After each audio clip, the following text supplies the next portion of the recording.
I'm going to talk about a class that I developed in fall 2008. I learned a lot while teaching it and developing it, and I wanted to share that with you today.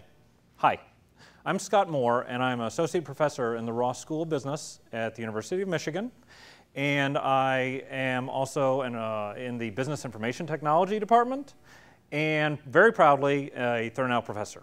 Last summer I was revising a class that I knew needed a lot of work. I wasn't happy with it, and also I had two books that I was using, and those were out of date because they were at least 2 years old, and in my field that's too much. I teach undergraduate business students. Those are BBAs, that's what I'll call them. I think they're fantastic. They're really smart, they're hardworking, and if classes don't go well, I usually know that that's because something needs to be fixed. I generally trust them. And that's where I was last summer. I was lost. I was lost in that I didn't have a clear vision of what a good class should be. I've won all sorts of teaching awards, great, fine. But that was in the past, and now I was having some kind of trouble coming up with a clear vision of what a good classroom experience was like. So I needed to figure something out. The trouble was that students wanted to pay more attention to their email and to their web surfing than to me and the lecture. Horrible, absolutely horrible. I hated that. I used to teach a class that I really loved, that students loved to take, and that they learned a lot and were challenged a lot at it. I wanted to do that again. I realized that there was something I needed to do. Instead of fighting the students, I needed to work with them instead of against them. I needed to build on their strengths, draw them into the class by building on their strengths. I needed to work with them, not against them. We needed to be part of a team. I applied a few novel ideas to this class that sort of built on this concept of working with the students. And what I'm going to do now is spend a few minutes to go through those points, and then at the end reflect on how those changes reflected on student learning. First, major point was that class time was for doing. It was not for sitting there and listening. It was for doing and interacting. I would spend just a little bit of time lecturing at the beginning of class, maybe 20 minutes. And then they would spend the rest of the class, 40, 50 minutes working on exercises, asking for help, and me interacting with them, trying to figure out what that specific student needed at that time and trying to provide them help with the exercise. Learning details was definitely not for the lecture. It was for these in-class exercises and for out-of-class readings. I wanted in-class time, which was my most valuable time, to be taken up with us interacting and me learning where they were and to helping them with their specific problems. One thing I definitely focused on was making sure that class technology supported the collaboration among the students and between me and them as well. Certainly, I could share with them.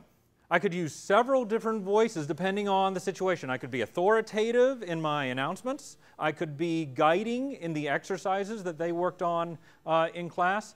And then I could also be informative in writing the blog entries for them that somehow was something that I found interesting that I thought they should know about, but wasn't necessarily part of the class.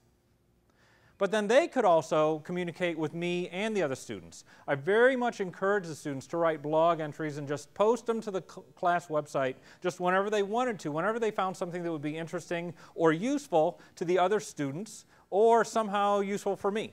And then there were also experiences where every day in class or periodically during the semester where we gathered data, students could post that data to the website, and then the other students could see that data and then use it in their work as well.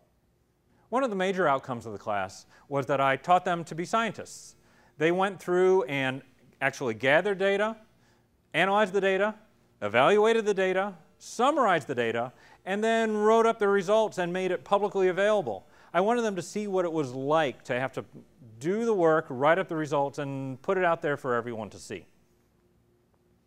For example, the first First, several assignments had to do with going through an experiment where they evaluated different search engines. So I guided them through that process of, again, gathering the data, summarize the data, evaluating it, and writing it up. And so then they saw what that process was like. And at the end of the process, they had learned something new that hadn't been known before. And it was very interesting for all of us to go through that. And then several other times during the semester, probably a half dozen times, we went through that process again in class. Here in this example, they were looking at meta search engines, and they would all go through and gather the data and post it on the web, and then we would do some analysis. And by the end of the class, we would all know something new. We would also know about the limits of that knowledge, but they would understand that and then be able to apply it with the usual caveats that they needed. But still, we learned something new. It was very exciting for all of us. It was one of the favorite parts of the class for me and for them. One of the important parts of the class was I gave them the opportunity to work on something personally important to them throughout the semester.